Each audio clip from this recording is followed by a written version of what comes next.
have not met, my name is Annalise. I am a nutritionist certified by the NTA. I specialize in women's nutrition and mineral balancing. I'm particularly passionate about perinatal nutrition, pregnancy, and postpartum, though I definitely do work with all phases of life. I think I'm a little biased right now as I am currently 24 weeks pregnant, but I definitely work with all phases of life.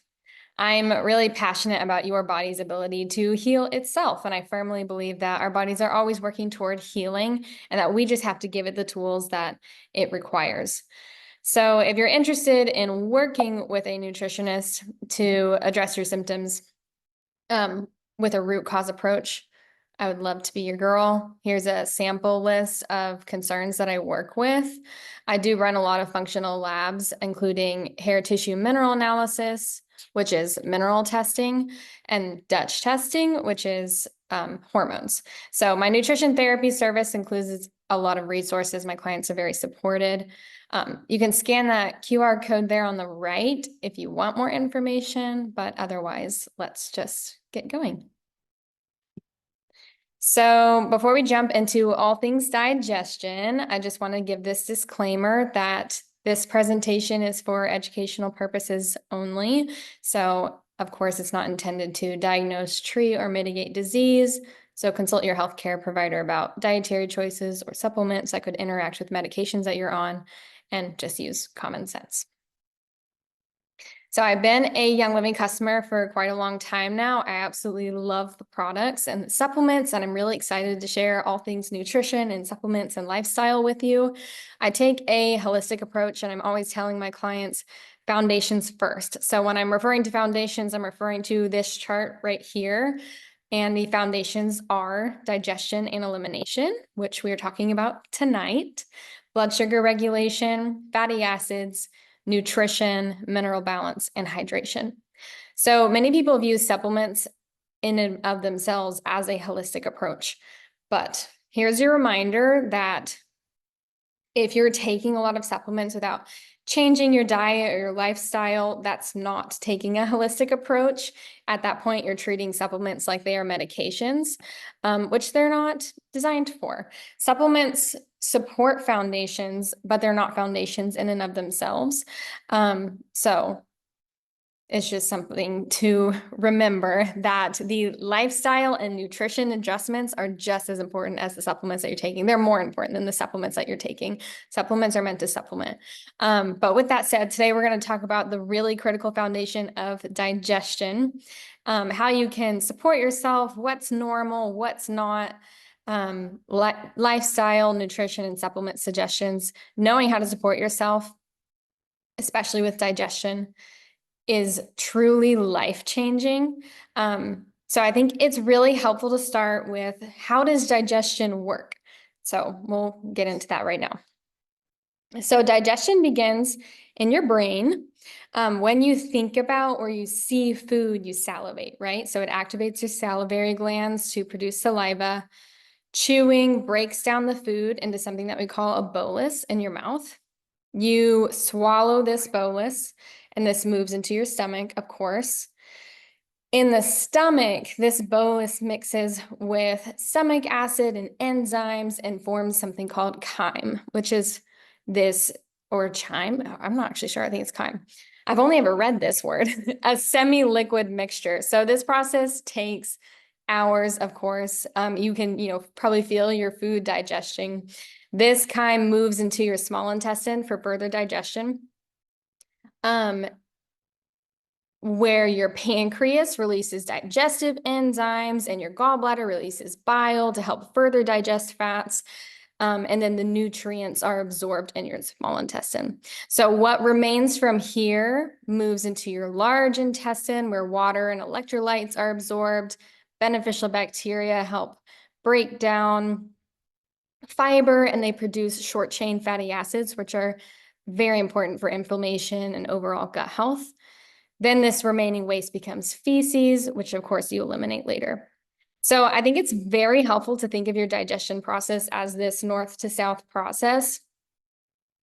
When attempting to address a certain digestive discomfort or issue or symptom, it's helpful to know where it's happening, how it connects to the entire process, and then the ideal function of that particular area or organ, so that you can actually get to the root cause instead of just addressing symptoms. So a stressed gut can either be incredibly symptomatic or it can be easy to ignore. Either way, it can be detrimental. You cannot be healthy without a healthy gut. So poor gut health is associated with low nutrient absorption, bacterial overgrowth, increased toxic load, PMS, anxiety and depression, skin issues, food sensitivities, hormone imbalance, and more. So you can see right here, I have this detox chart or, photo on the side right here. Your digestive system is a primary way that your body is detoxing. So if your digestion is slow or it's inefficient or it's struggling, your detoxification is also going to struggle, and your whole health, your whole body is going to struggle because of this.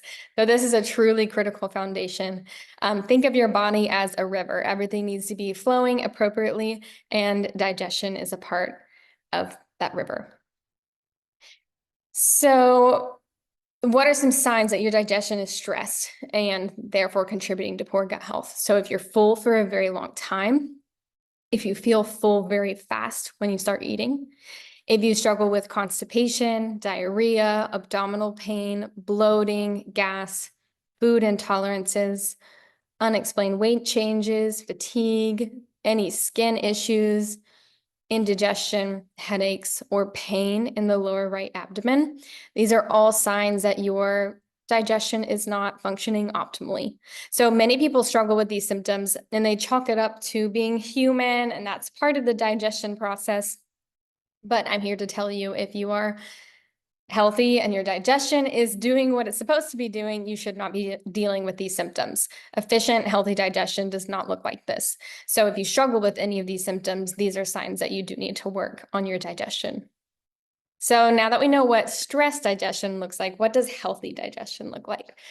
So if you're having regular bowel movements, healthy, well-formed stools, no chronic digestive symptoms, so constipation, diarrhea, bloating, gas, acid reflux. It can be normal to occasionally experience these things. But if you are, obviously it's not ideal or optimal, but you can occasionally experience these things. But if you are experiencing them on a regular basis or it's chronic, that is not a great indicator of your digestive health or sign. Tolerant of foods. If you have clear skin, clear eyes, clear tongue, if you have a healthy weight, happy moods, because your gut health and your mental health are so closely related. These are signs that your digestion is doing really well. So I referred to healthy, well-formed stools. I think it's very helpful to know, what does healthy stool look like? So I have right here the Bristol stool chart. Normal types, you want to see type 3 or 4. And if you aren't checking what your stool looks like, start today, start tomorrow. You want to know what this looks like. So type 3 or 4 are normal. Any other type, you can see what it refers to. So type 6 would indicate inflammation. Type 1, you're very constipated. So I recommend taking a screenshot of this, or even just Google the Bristol stool chart, and you can see this and refer to it and know what normal healthy stool looks like. So we talked about how it's very helpful, to know the digestive process and the function of digestion so that you can know where to start if you're dealing with certain issues. So we've gone through this process of digestion, but what is it that digestion needs? What does your digestion need to function optimally and be healthy? Your body relies on adequate stomach acid to absorb nutrients and defend from pathogens. Your stomach acid is your first line of defense.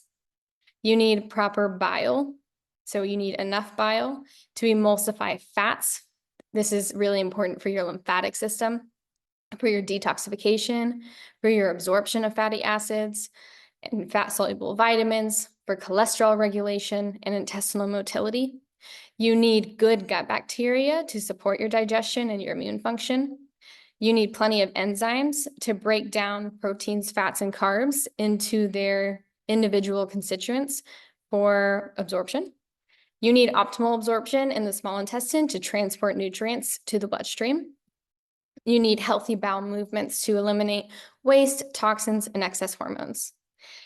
So the main thing that I want you to take away from this is that every single cell in your body relies on an effective digestive process to get the nutrients it needs from foods.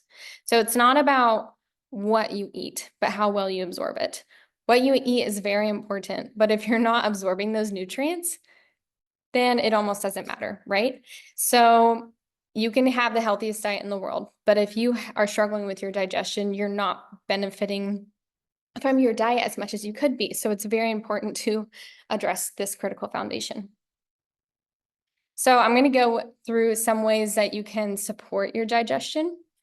So this supporting your digestion, everyone's going to take a little bit of a different approach depending on what's going on. But these are really great general tips to support thriving digestion. These are just foundational things that everyone should have in place before they start considering more advanced options or techniques. So number one, chew your food really well. This supports better nutrient absorption, easier digestion. It helps shift you into a rest and digest nervous system state, and it increases your satiety. So saliva in your mouth contains enzymes, and this begins the digestion of carbs right then and there. So try to avoid chewing quickly and swallowing mindlessly. You eat protein first. This helps stimulate your stomach acid and therefore efficient protein digestion. So you need your stomach acid to break down that protein into individual amino acids. Your liver needs amino acids for detoxification. Your thyroid needs amino acids to build thyroid hormone. You need those amino acids to build muscle. Plus, eating protein first is a really great way to keep your blood sugar regulated. So keep your blood sugar regulated, stimulate your stomach acid. Just when you think about your plate, I'm not talking about just eating protein. I'm saying start with your protein. That can make a really big difference. Try to avoid eating while scrolling or distracted. So staying mindful and undistracted while you're eating promotes a rest and digest nervous system state, or what we call a parasympathetic nervous system state. So compare this to sympathetic nervous system state or fight or flight. So when you're relaxed, your blood flow is in your core and your digestive organs are getting all that good blood flow that they need for everything to function properly, right? But when you are stressed, your blood flow diverts to your arms and your legs and your head as your body is preparing to run from a stressor. And this impairs your digestion. You want to be relaxed and you want that blood flow in your core. So staying mindful and relaxed and undistracted while you're eating promotes really efficient digestion. This is very important and often overlooked. It's very important to not chug water with your meals. This dilutes your stomach acid production. It's very important to stay hydrated to avoid constipation. And you want to space that hydration throughout the day. You don't want to save that hydration for around meals. So you can sip enough water throughout your meals to wet your mouth and support swallowing, but really try to avoid drinking large glasses of fluid immediately before, during, or after a meal. Aim for 25 to 30 grams of fiber a day. This helps keep things moving. It supports good gut bacteria. Hydration, of course, you're going to aim for half your body weight in ounces a day. This supports your detoxification, your digestion, stomach acid production, your bile production, and in general, this helps keep things moving. Aim for whole foods. So eat less processed, high sugar, greasy, or fried foods and prioritize whole foods. So you have probably noticed a difference in your digestion when you eat fast food or processed foods. So it's very important to listen to your body. Your body is communicating to you through your digestion. Nutrient diversity is very important for your gut bacteria. Your body loves when you switch up what you're eating. So if you try to avoid eating the same things every single day, your gut will love this. It's great to switch it up.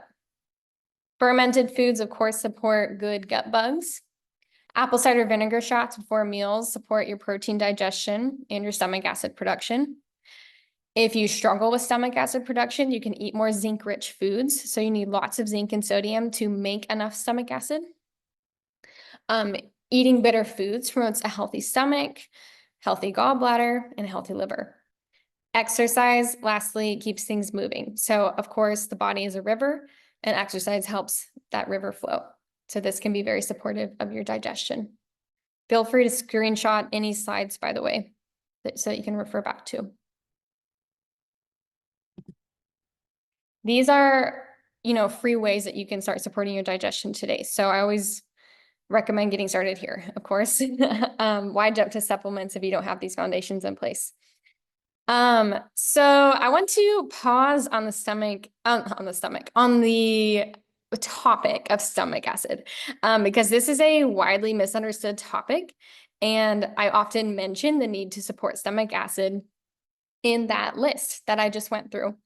So too little stomach acid, or hypochlorhydria, is the most common cause of heartburn and indigestion, especially since stomach acid production commonly decreases with age, then it also decreases with stress. So inadequate stomach, let me let this person in. Let's see. Inadequate stomach acid causes your food to only be partially digestion, which triggers, belching and bloating and gas, indigestion, diarrhea, constipation, and heartburn. So low stomach acid typically occurs as a result of chronic stress, poor dietary habits, like eating in a hurry, not chewing your food properly, and drinking water with meals, and too much alcohol and caffeine. So with low stomach acid, the esophageal sphincter does not close, and it allows for what little acid that does exist to irritate the esophagus, and this leads to heartburn. So this situation is further aggravated if you are a chest breather, because the stomach ends up sitting too close to the diaphragm, and it causes that sphincter to open. So long-term low stomach acid, or hypochlorhydria, leads to nutrient deficiencies in B12 and iron and other nutrients, but those are the top two. It leads to an improper balance of gut bacteria, potential allergies, a weakened immune system, and it aggravates inflammatory conditions like arthritis, asthma, and acne. The opposite end of the spectrum, too much stomach acid, or hyperchlorhydria, is a much rarer occurrence. This is typically associated with more serious issues like GERD or peptic ulcers or hernias or gastric cancer. So the most common symptoms of hyperchlorhydria are actually exactly the same as low stomach acid, and that would be heartburn and indigestion. So antacids are the most common treatment, and they provide relief by masking those symptoms of heartburn and indigestion by decreasing your stomach acid. So many people have heartburn and indigestion, and they assume that they have high stomach acid. So they'll take antacids, they'll exacerbate the issue further, when really their symptoms are from low stomach acid. So given the common symptom pictures between the two, your first priority before implementing any treatment plan is to determine which condition exists. So the baking soda test is a really popular way that you can test your stomach acidity. I recommend giving that a little Google search. I believe Cleveland Clinic has a great article on it. Or you can work with me and we can address your stomach acid together. But the baking soda test is kind of like that first thing you can do to determine, is my stomach acid actually too high or is it too low? But just take note that low stomach acid causing heartburn and indigestion is way more common than high stomach acid. Okay, so let's talk about foods that support your digestion. So aside from digestive supportive techniques, there are certain foods, of course, that are extremely therapeutic for your digestion. So we'll just go through this list together. Pineapple contains enzymes. This is very useful in your small intestine and in your pancreatic function. Apple cider vinegar, which I mentioned on that list earlier, has really high acid content. This helps digest proteins in the stomach. It also helps stimulate stomach acid. So you can take a shot of apple cider vinegar before you eat, just like a teaspoon in a glass of water. It's a really great way to support your digestion. Beets are very high in folate and manganese, which supports your gallbladder function. So I talk about the gallbladder a lot. If you're dealing with midline pain on your right side, right shoulder pain, if your stool floats, or if you deal with nausea, especially morning nausea, and you're not pregnant, these are signs of a struggling gallbladder. So just pay attention to that. Beets support your gallbladder function. Wonderful for it. You can eat beets or drink beet juice. Cabbage juice contains vitamin U. This is an ulcer remedy. It's very abundant in sulfur, which also helps kill parasites. Papaya contains enzymes which help digest proteins, resolve mucus, and it's a natural antiparasitic also. Garlic contains allicin, which is also an antiparasitic. Radish contains sulfur, which helps remove deposits and stones from the gallbladder by improving your bile flow. Fennel is generally very therapeutic for your overall digestion. It's a really excellent source of vitamin C, potassium, fiber, trace minerals. Eat this any way you want, but fennel is a wonderful thing that you can introduce into your diet. Dandelion root is incredible for liver health. It enhances the flow of bile by increasing bile production. So it supports your gallbladder also, of course. So it helps your gallbladder contract and release stored bile. Jerusalem artichoke is a really rich source of inulin, and this promotes healthy bacteria in your intestinal tract. Ginger and peppermint relax and soothe the intestinal tract. Apple, beet, carrot, and lemon juice relish is a recipe that you can try to support your gallbladder function and aid in your digestion. I love lemon water to stimulate stomach acid production. Lemons have an alkaline ash because they are so mineral rich. The juice itself is really acidic. So one of my favorite tips to support digestion is to start your day with a glass of warm lemon water. This helps relax your digestive tract. It gets your digestive juices flowing. It gets your hydration started for the day. It, of course, can make your teeth sensitive, so drink it through a straw if you need to, but don't underestimate warm lemon water. Chard, kale, and spinach are very rich in fiber. It's very important to remember to increase your hydration with increased fiber, or you can get constipated. I would love to see you prepare these properly, so that steam them, eat them with a healthy fat, and you'll absorb all those good nutrients. Bone broth soothes the digestive tract and supports the integrity of the gut lining. It has a ton of other benefits besides that. I love bone broth. Okra is really rich in fiber. It's mucilage. It soothes the digestive tract also. So hopefully you screenshot some of those slides. These are foods that you can introduce into your diet to support your digestion. Food can be medicine too. All right, so I'm going to jump into supplements with you now. Okay, so I think it's great to start with enzymes. Enzymes are one of the first things that you need in your digestive process, and most people are lacking in enzymes. So enzymes help complete digestion. They detoxify the body, they promote cleansing. Enzymes clean up cell sites, they break down old fats and proteins, and they allow for nutrient absorption and cellular uptake. So Young Living has 4 different enzyme options, and I'll kind of go through them with you. You truly cannot go wrong in which one you take. They're all extremely supportive. So we'll start with Essential Zyme. So Essential Zyme combines both animal and plant-based enzymes, and this helps break down proteins, fats, and carbs. It's recommended to take Essential Zyme for weak digestion or weak pancreas. This is mainly due to the addition of the animal-based enzymes in it. It also contains betaine HCl, which supports protein digestion and helps reduce symptoms of acid reflux. It's supporting your natural stomach acid, hydrochloric acid. It contains peppermint, fennel, and anise essential oils, of course, which help soothe your digestive discomforts and they reduce bloating. Essential zyme 4, this is the one that has the 2 pills. This is a dual enzyme formula. So one is for fat and protein digestion, and the other one is for carbohydrate digestion. This one is recommended to take when you are food deficient. So essential zyme supports nutrient breakdown at different pH levels for optimized digestion and absorption throughout your digestive tract.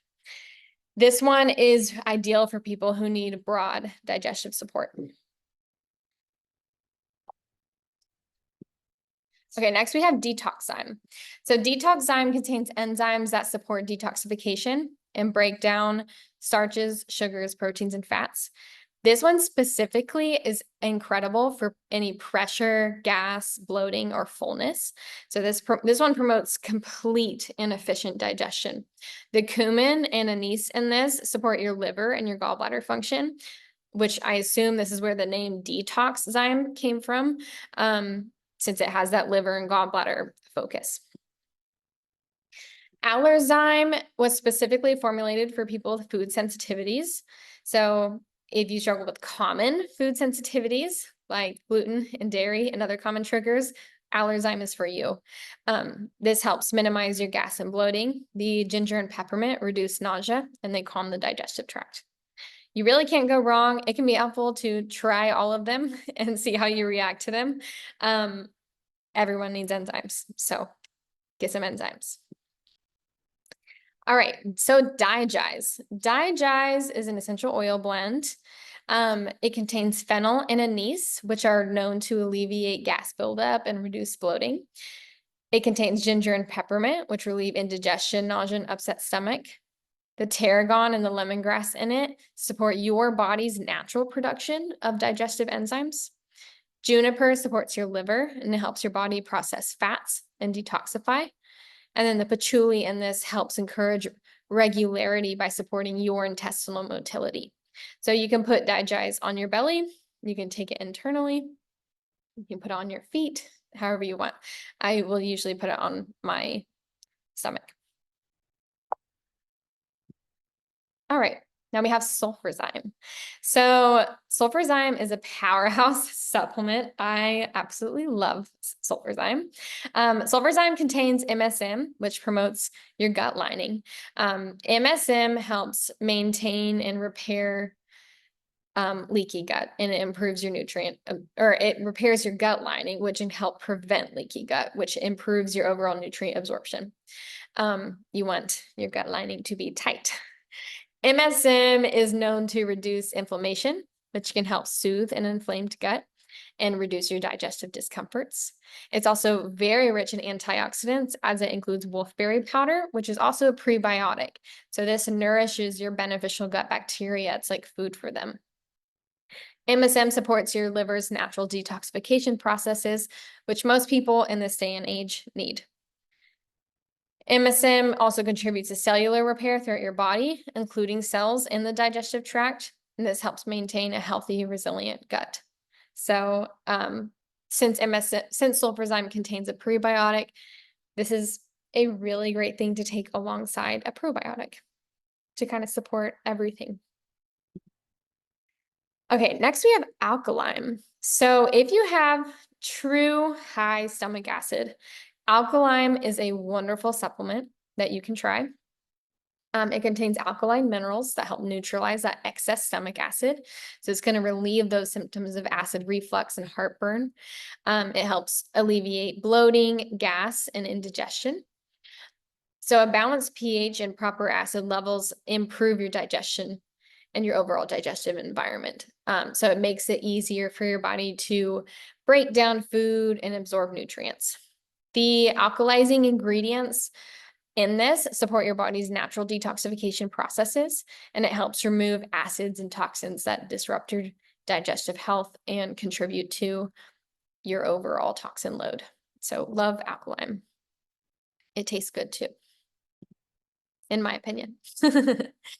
All right, Life 9 probiotic. Life 9 is an incredible probiotic that you can take. It contains 7 billion live cultures from 9 beneficial bacterial strains. So this helps replenish your gut bacteria. Having enough good gut bacteria helps prevent the overgrowth of bad gut bacteria that can cause bloating and gas and other uncomfortable symptoms.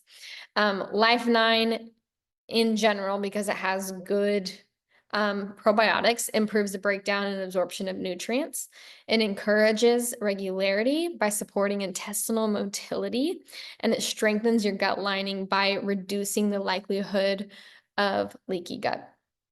So those are my top supplements from Young Living that I would start with for supporting your gut health. So man, it's hard to choose a favorite, and it was so hard to choose which ones to include too, because there's so many different ways that you can support your digestion and gut health from a foundational perspective, right? So let's talk about testing for your gut health. What are your options?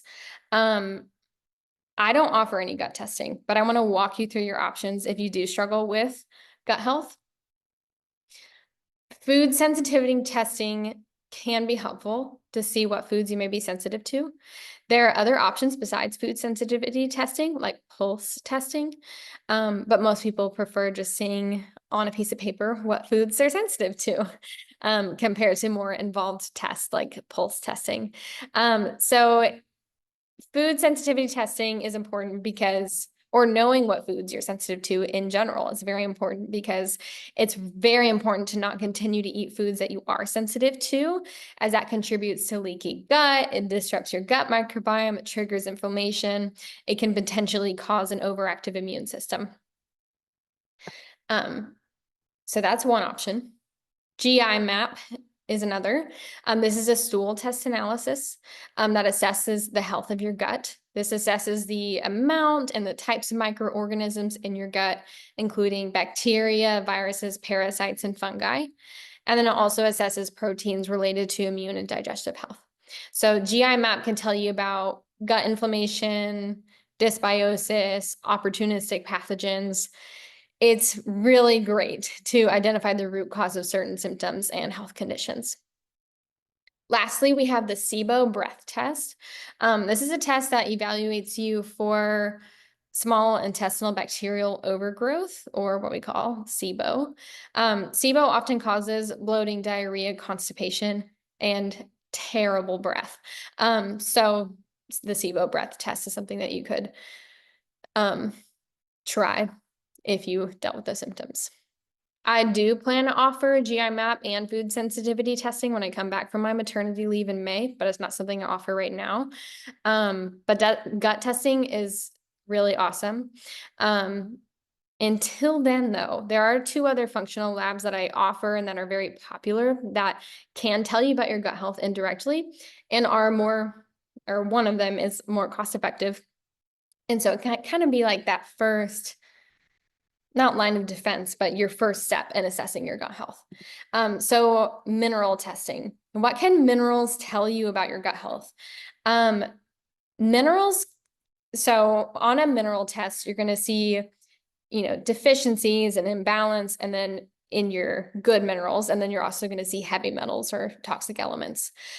So toxic element accumulation, this can suggest a compromised gut barrier or systemic detox inefficiency. So if I see a lot of heavy metals on someone's HTMA or hair tissue mineral analysis, or just overall inefficient detox, then this is a sign that their gut health is likely struggling.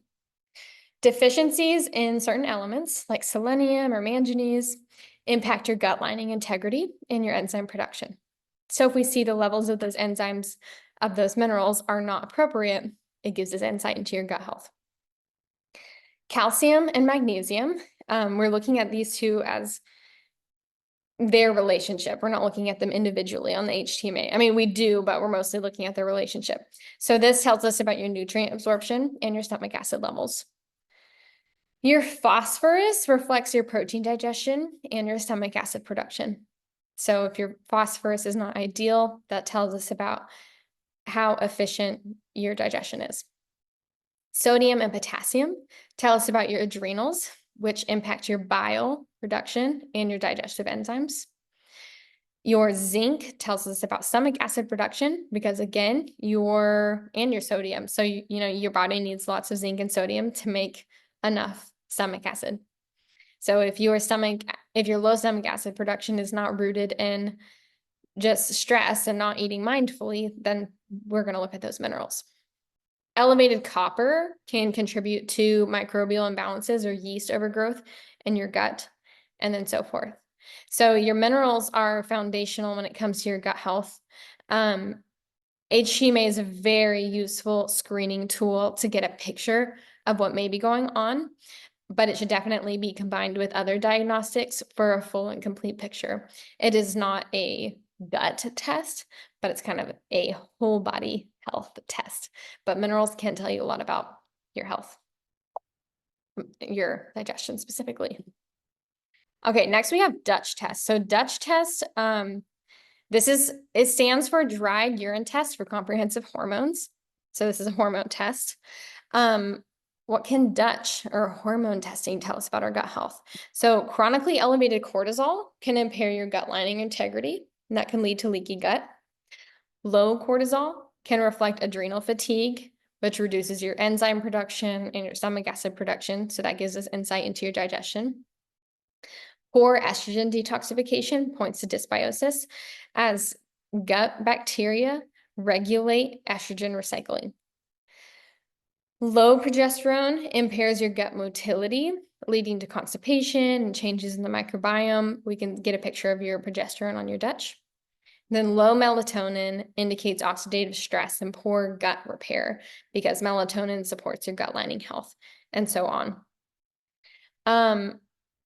So these are tests that can, indirectly tell you about your gut health. They're not gut testing, but they're useful places to start. Specifically, HTMA would be my preferred one here, or the mineral testing. HTMA is one of the most cost-effective health tests that you can take, or labs that you can take. And it's just really great for your overall general health to know where your minerals are at. All right. So if instead you would rather work with me one-on-one rather than just doing a single lab and a single lab test and a consultation, you can just work with me one-on-one if you wanted to. So working with me one-on-one is more cost-effective overall. You get access to any of those labs at cost. Of course, they're optional if you'd rather just do nutrition therapy. But we do a really comprehensive nutritional assessment. We assess your diet, your lifestyle, your digestion, your other symptoms, and then we build you a personalized protocol based on that. And then we also create you a personalized supplement routine. So these are bi-weekly visits. And then again, you get access to all those labs at cost, which is what makes this more cost effective, in my opinion, than just getting the lab in a single consult. Okay, so that is everything that I had for you. If you have any questions about the material that we just covered over the last 30 minutes or so, I would love if you unmuted yourself, or you can drop your questions in the chat.